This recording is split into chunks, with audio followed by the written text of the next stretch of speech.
Hallelujah. Hallelujah. Hallelujah. Shabbat shalom. Hallelujah. Love you. Hallelujah. Jesus. Hallelujah. Hallelujah. Love you all. Hallelujah. We got the clicker. Oh, praise to the most high Elohim. Hallelujah. First and foremost, family, we give all praise, all honor, all esteem, all reverence, all the breath we got in our lungs. We give back to El Elyon, the most high Elohim, the Elohim of Yisrael, the Elohim of Abraham, Yitzchak, and even Yaakov, the Holy One and the only one of Yisrael, the one who has sustained us before the foundation of the world. The one who is, the one who was, and the one who is to come. We give thanks and praise unto him for this day, on this day, and we say as a collective, hallelujah, hallelujah, hallelujah, hallelujah. It sounds like it's some people in the house that done been through some things this week. See, that's I really don't have to say too much because it's already been said. I forgot the clicker. It's all already been said. I'm going to drop in my 2 shekels. Y'all going to hear them hit the bottom of the can, and I'm going to pass this thing. First and foremost, family, how we doing? All right. Well, if you're not sure, I can't tell you. I can't answer that question for you. I can't answer it for you. Hallelujah. In the tongue of our ancient forefathers, I greet you in the tongue of our ancient forefathers. Shabbat shalom lachem, which is to say, Shabbat shalom to you all. Hallelujah. That's right. Hallelujah. I got my number 1 student in the house. I know that's Shabbat right. shalom. Praise Yah. All right, family. Without further ado, we're going to keep on keeping on.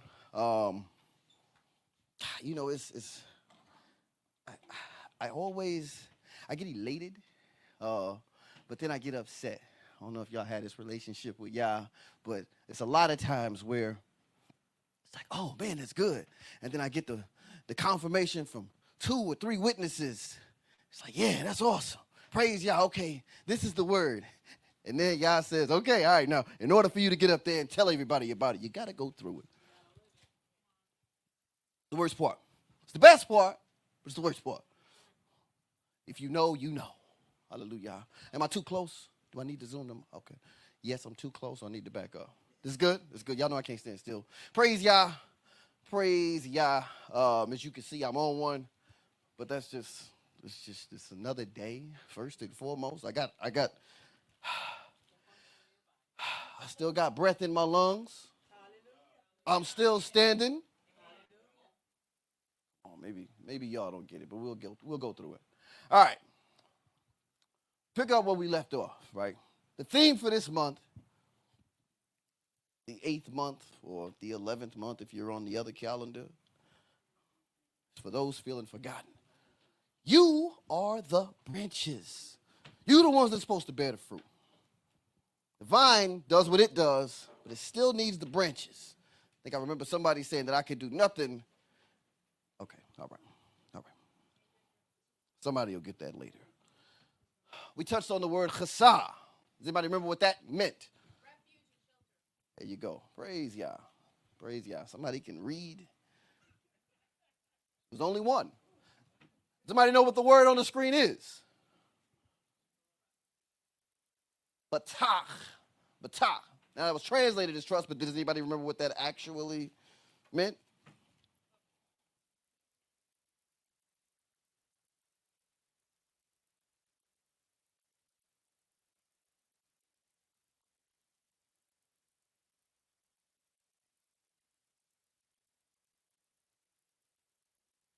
I'll wait. Somebody get out mic.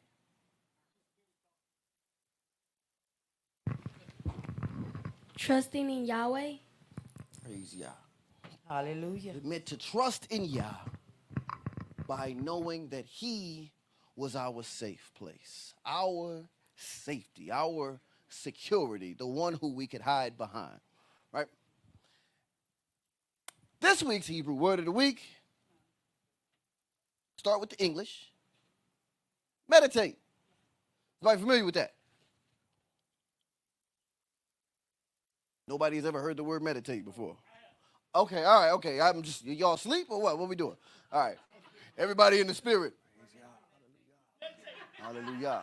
All right, okay. So let me ask. So when you think of this word meditate, what comes to mind?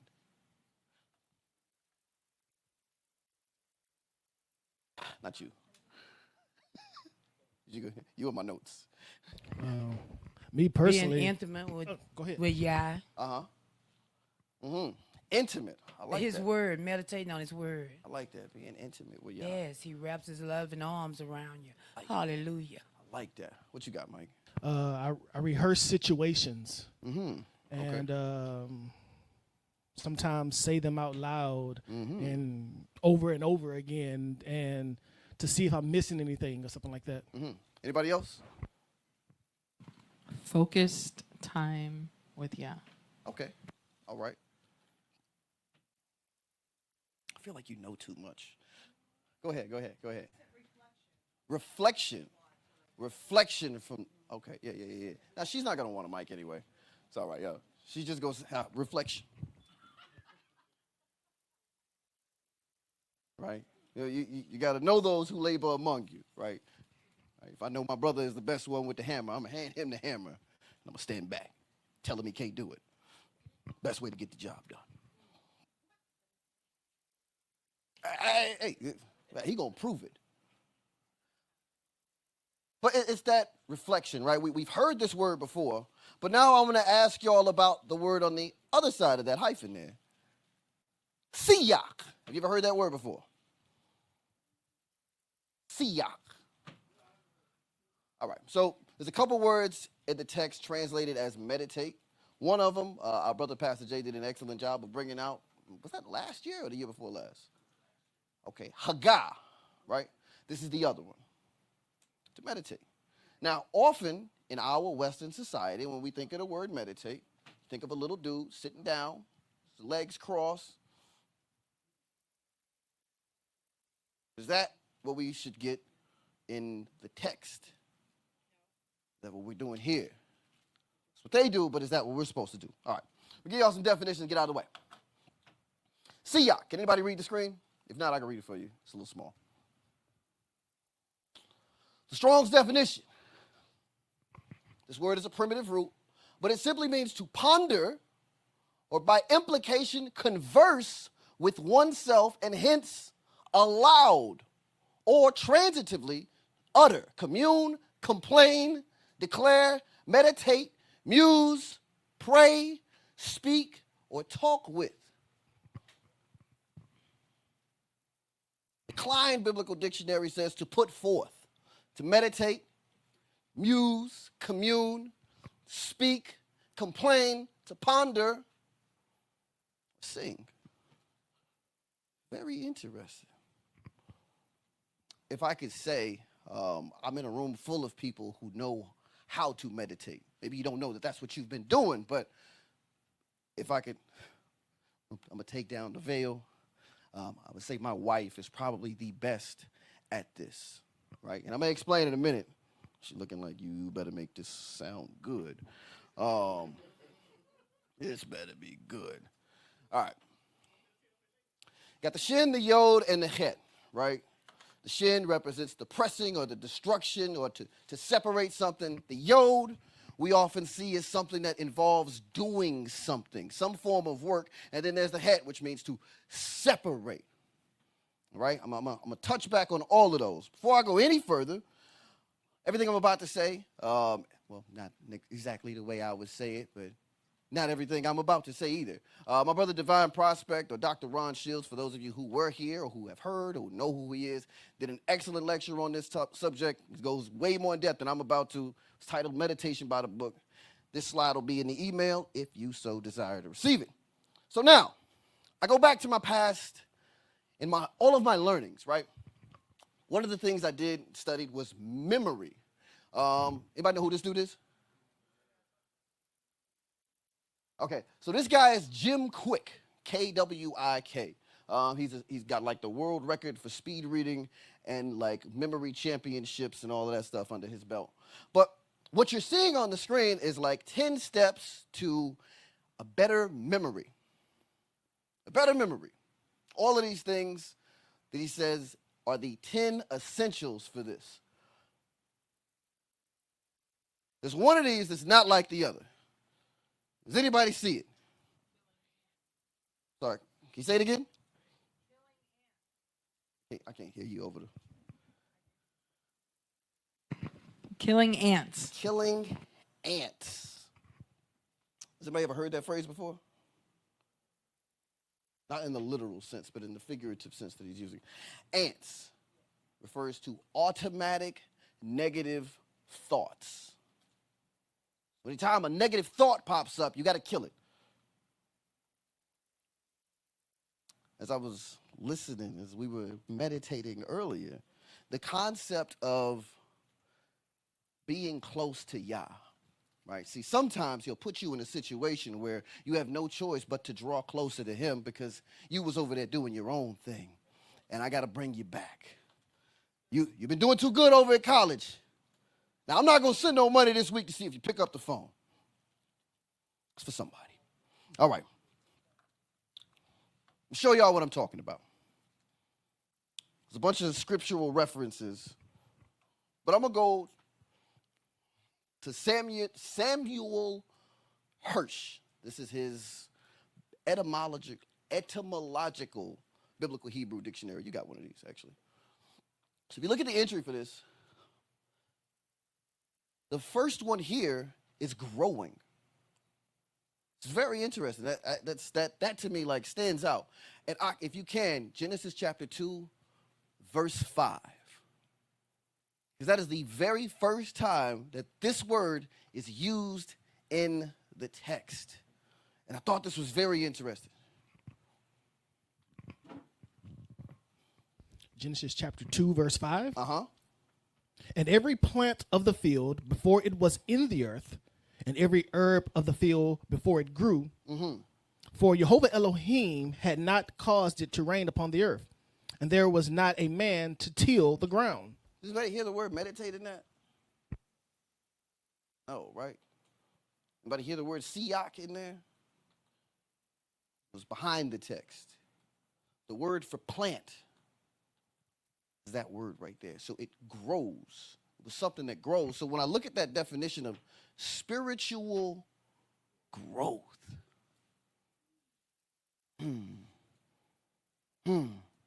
it's something about having to grow up through the situation sometimes. I'm going to show y'all this in the text. Job chapter 7, verse 11. Just so y'all know I'm not making this up.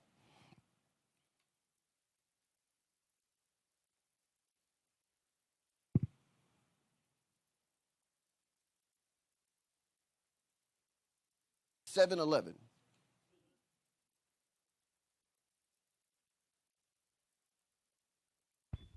Therefore, I will not refrain my mouth. Mm-hmm. I will speak in the anguish of my spirit. Ah. I will complain in the bitterness of my soul. I'm going to speak it. I'm not going to hold it in. Y'all finish this sentence for me. Man, thank you for listening. I just needed to vent. Man, I needed to get that off my chest. It really helped for me to get that. Oh, see, when you hold it in, you're holding it in. But then when you let it out, some people in the room that can testify, when you let it out, I feel like a weight lifted off my shoulders. Job said, I'm going to speak it. I'm going to complain. I'm going to let out my anguish through my mouth. See, that word meditate, the quiet reflection, I'm not saying that's a bad thing, but that's not what we're seeing in the text. What we're seeing in the text is, I got to let it out. Genesis 24:63. Let's go. Let's look to our fathers.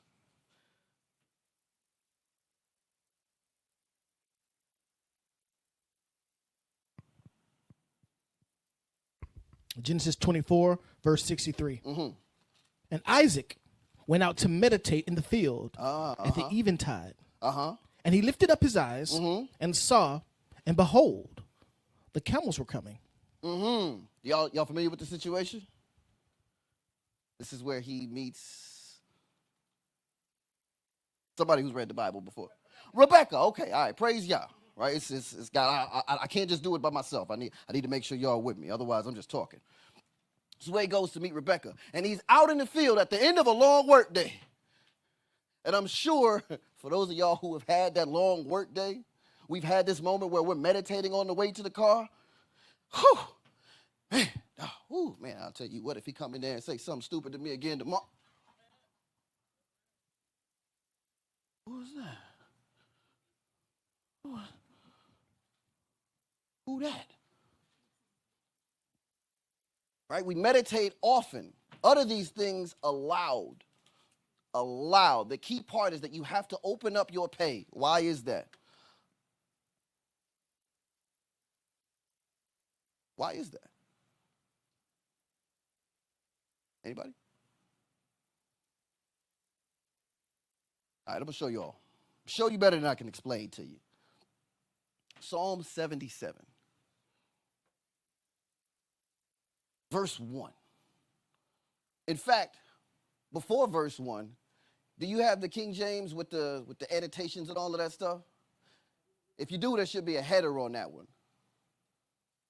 And if you can you read the header before you read verse 1? To the chief musician.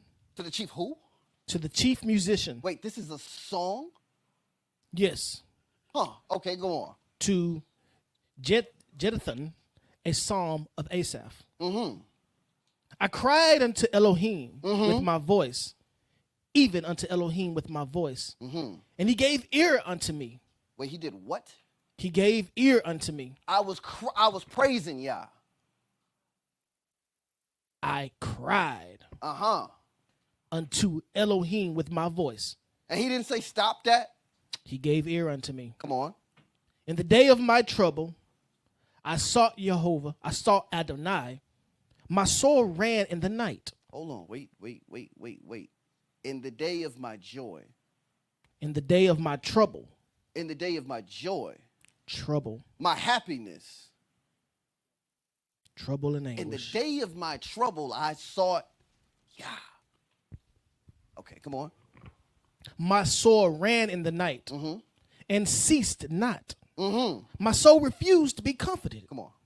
I remembered Elohim and was troubled. I complained and my spirit was overwhelmed. Come on. Selah. Thou holdest mine eyes waking. Come on. I am so troubled that I cannot speak. Hold on, Ak. Hold on. I need you to stop. Because you're just reading that.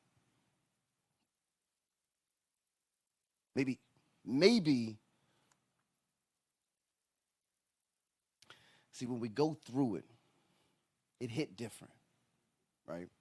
When we're actually in the situation, it's hard to praise Yah. Yah doesn't care. He didn't say to praise me in the day of your joy and that's it. I put you in the situation. I know exactly where you are. I did it. I want to hear what you're going to do in return. It's one thing to say, yeah, no, we love Yah, but how much is it to actually walk it out? And then when we find ourselves in situations, because life is just one long series of situations, when we find ourselves in it, then what? Do we go, I can figure this out on my own? Or do we do what we see in the text where, I'll be honest with y'all, this was not supposed to be the background, but I couldn't get rid of it. But it's more accurate. Do we take our situation and hold on to it, or do we say, you take it? So the only way I know how to get it out, I might have to sing my way out of this situation because I'm going through it right now. I'm going to muse. But by the time we get to verse 12, is it over? I will meditate also come on. of all thy work. Uh-huh. And talk of thy doings. Say what? I I will meditate also of all thy work Uh-huh. and talk of thy doings. I'm going to meditate on what you've already done. You've done it for them. I don't know how many times I've been in a situation where I started with, yo, I don't understand what they doing. I don't know why they dealing with me like this. Yo, I ain't say nothing to nobody. I just come to work, I do my job, and they over here harassing me. It's kind of like I feel like I'm back in the captivity. You got me in bondage, y'all, but I'm reminded that you were the one who came to set the captives free. If you did it for our forefathers in the land of Mitzrayim, surely you can hear the cry that I'm giving to you right now and turn this affliction that's going on. Because you, Abba Yah, are the waymaker. You are a promise keeper. You are the one who created light. You formed the darkness. You kill and you make alive. If it wasn't for you, I wouldn't be here in the first place. So I know if you done it for them, you could do it for me. Just as you were the shield of Abraham, Abba Yah. I ask for you to come and protect me here and now. Anybody who stands against me stands against you, Abba Yah, and your enemies have gathered and conspired against us to cut off your name. Abba Yah, what are you going to do to them for coming against you? In your name, I pray. Hallelujah. See, by the time you get to the end of that thing, I done gave it up. I done passed the rock. I said, Abba Yah, listen, they tried coming at me, but I think if they coming at me, you said they was trying to touch the apple of your eye, and I'm not going to do anything. But I tried to warn them that you was coming. See, when you switch your situation from just murmuring and complaining to one who can solve the situation, changes the frequency. You adjust the atmosphere around you. So when we're in our situations, it's not necessarily what I'm just saying to myself, because Yah is listening. What am I saying to the situation? What are we saying to these situations? Do we give them dominion, or do we remind the situation that Yah is the same yesterday, today, and forevermore? But that being said, family, thank each and every one of you. I pray that it was something that you could take and apply, because without that, it was just words. Todah Rabbah for your time, and Shabbat Shalom.